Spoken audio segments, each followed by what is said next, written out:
Hey YouTube, welcome to another episode of the Outlook Fishing YouTube channel. As promised, I know it's taken a little bit longer than I hoped it would. Here is the tournament recap for our first event that was on Smith Mountain Lake on March 30th. It ended up being a pre-spawn event.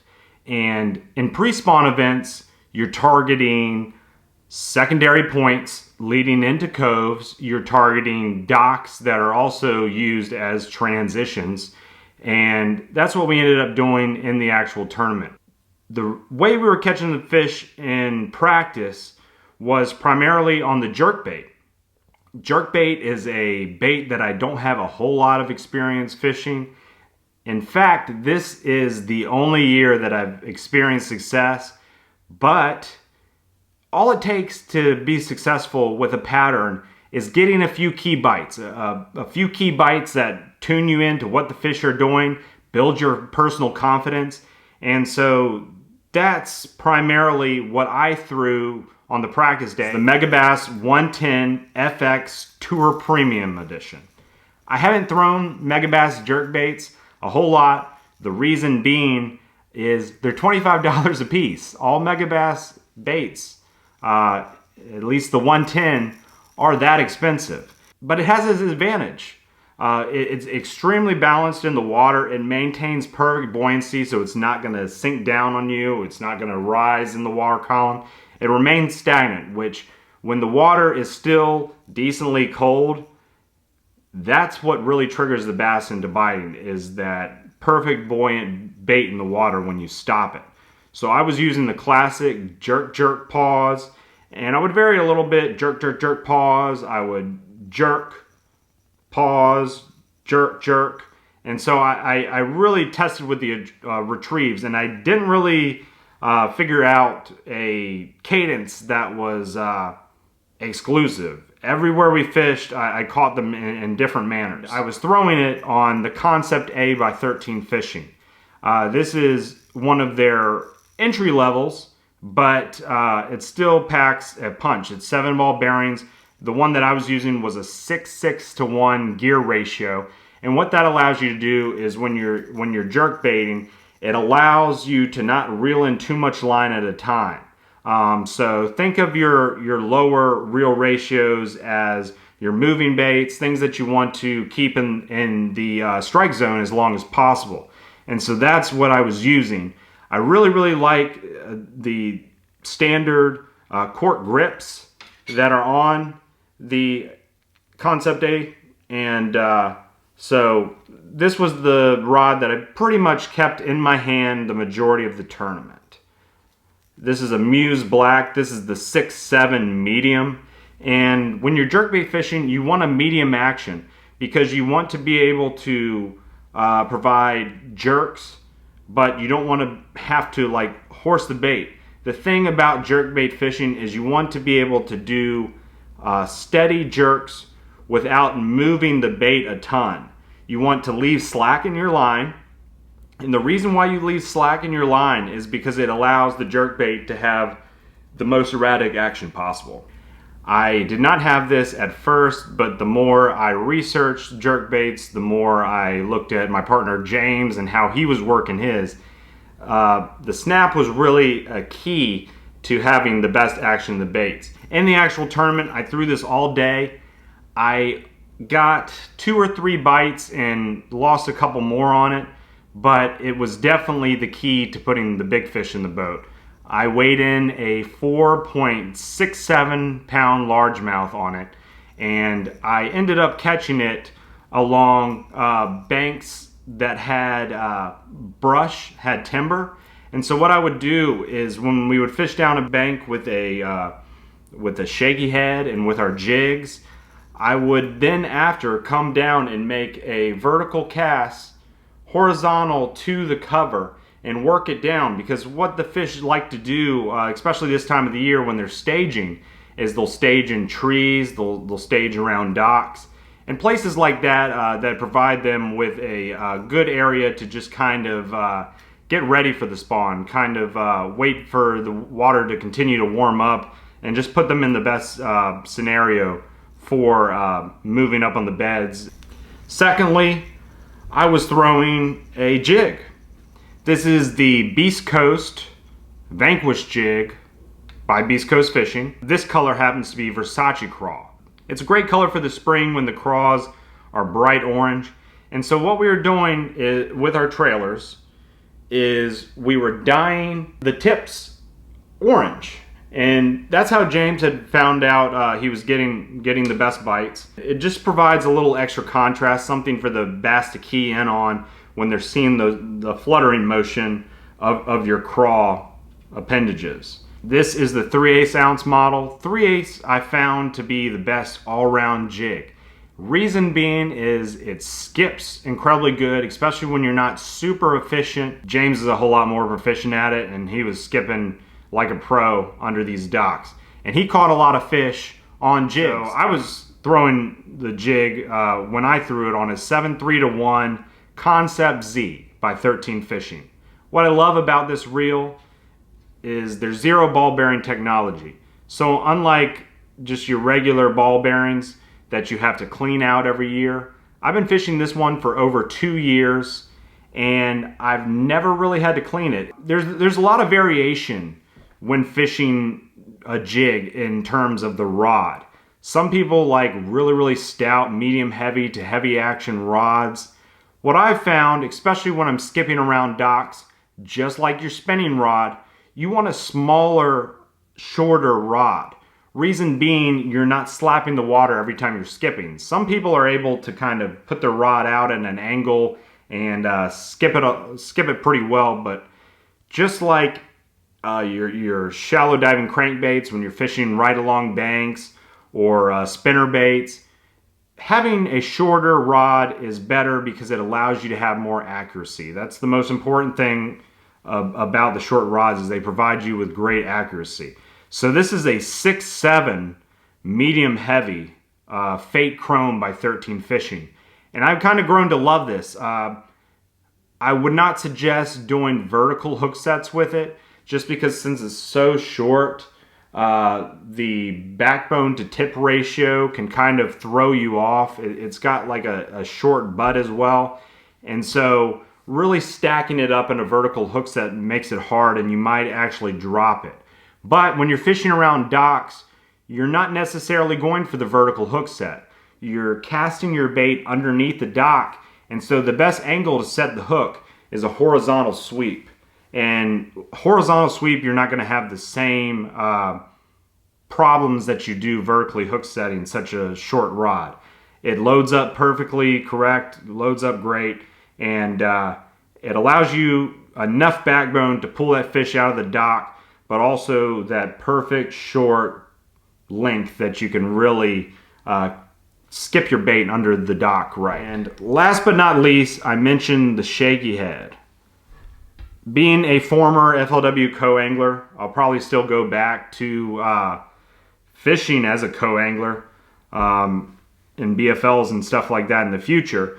But what BFLs always told me is, as a co-angler, you always want to carry a drop shot and a shaky head.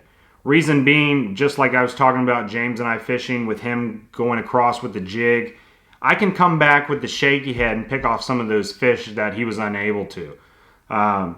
Fish that maybe are intimidated by the size of a jig, and especially as a co-angler, you're not necessarily looking to outfish the boater. You're just looking to get 5 bites and then upgrade from there. And a lot of times it doesn't take a whole lot of weight to actually win as a co-angler. And it's kind of the same in team tournaments. You want to capitalize on every single bite possible, put as many fish in the boat as possible, and it can really reap benefits to just put as many fish in the boat and maybe even get a big bite on a shaky head. And so just like the Vanquish jig that I was throwing, we were also dyeing our shaky heads. This right here is the T-Rex worm by Culprit. This is the 6-inch model, and I was able to catch numbers, but it's hit or miss. In this tournament, I didn't catch any big fish on the shaky head, but I did catch numbers. Looking back, Maybe I should have also picked up the jig and thrown that more and maybe gotten a couple more big bites. But from the tournament perspective, I don't feel bad about it. It's great regardless of whether you're fishing a team tournament, whether you're a co-angler in a BFL. You always want to throw something a little bit different than the angler that's in the front of the boat. It provides the bass with another perspective and just allows you, like I said, to pick off some of those fish that weren't picked off. What I was throwing my shaky head on was the NV Black by 13 Fishing. This is the 611 model. So just like the rod that I was using for jigs, it's a shorter rod which allows you to do pretty well at skipping underneath docks. It's got a fast action tip, which really allows you to load up on the fish, but also have a little bit of give that allows you to really skip that bait underneath docks and whatnot. The NV Black by 13 Fishing, I'm very excited about. I probably have 6 or 7 of the original NV Blacks. And it's been a few years since they came out with this new model. This has been years in the making. I absolutely love the chrome handle, really classy. They also added a snaggle tooth. And so what this is used for is when you're fishing, say, a drop shot, and you have not only your hook that's aligned up the line a little bit, you also have your weight. And so you can stick the weight on the end and keep it from flapping around. I know in the past I've used like hair ties to loop it around.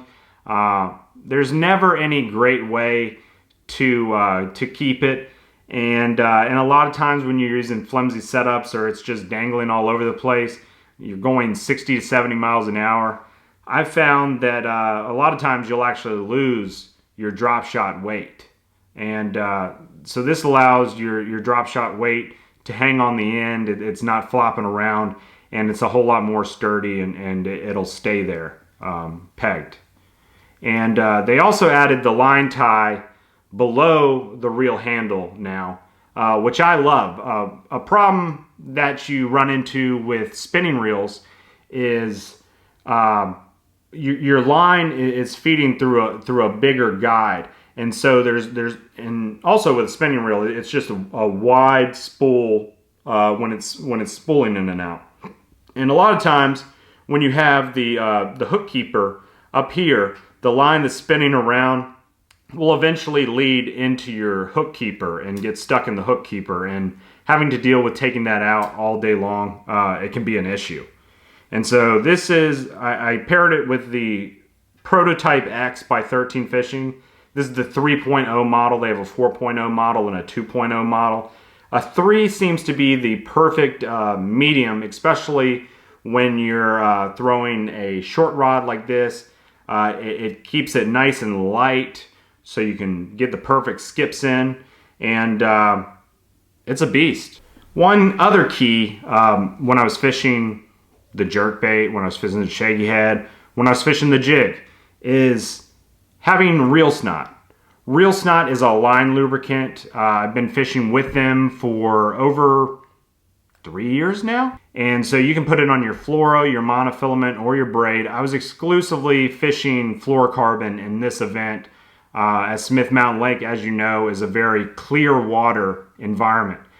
Reel snot allows you to improve your casting distance. It reduces your line memory, which ends up reducing the amount of backlashes that you get over the day. So whether you're fishing the jig and you're skipping this, and I don't care how professional you are, you're going to backlash when skipping a jig.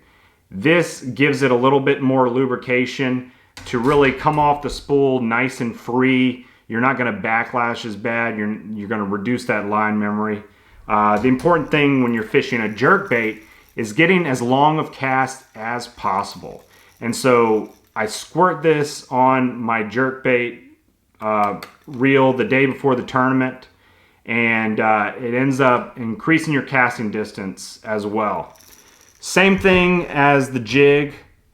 When you're fishing a shaky head, you want to be able to skip your bait under the cover as far as possible.